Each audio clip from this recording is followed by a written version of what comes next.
Yeah, it was very interesting to incorporate that in my prayer life too. Yeah. Entering my prayer closet, I kind of feel like as I'm using and praying in the Spirit, praying in tongues, it helps me to engage into the Lord's throne room a little more clearly.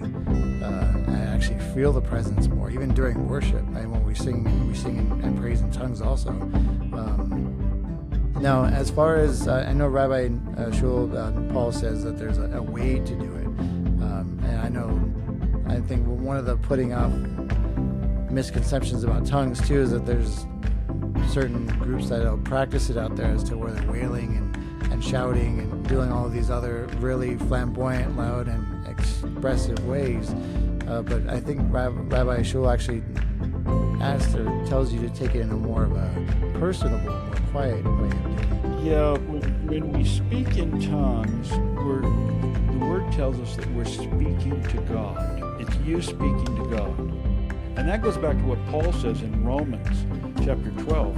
He tells us that when we don't know how to pray as we should, the Spirit intercedes through us with groanings too deep for words, right? So what are those groanings too deep for words? Well, it's deep calling unto deep. Does that make sense? So it's your spirit talking to his spirit, talking to God. So spirit to spirit, deep to deep, deep unto deep. Okay? So what he tells us is that when you're speaking in tongues, it's the Spirit speaking through you. So what I do in my prayer life is I will pray something in English, and then I'll back it up with tongues.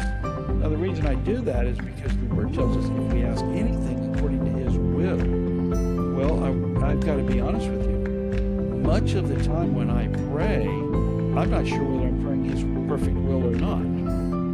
I'm trying to, I want to, but am I connecting with God so perfectly that it's going to be answered? Right. Because if we pray anything according to His will, it will be done. If I pray according to my will, it may or may not happen.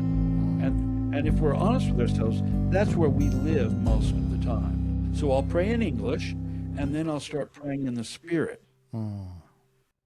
And for me, what I get out of that is in the English, I'm kind of presenting the whole package to the Lord, and then I'm praying in the Spirit, and I'm trusting by faith that He is hearing the real request behind my request. Are you following? I am, yeah. Okay. And then other times I'll pray in tongues first, and I do this when I'm praying for people at the altar or whatever, or just praying for people in general. I'll pray for them first. I'll pray in tongues. And that gives me the mind of the Lord. And one of my strongest gift is probably word of knowledge. So what happens is I speak in tongues under my breath. I'm praying to myself, and then I hear from the Lord, and then I know how to pray.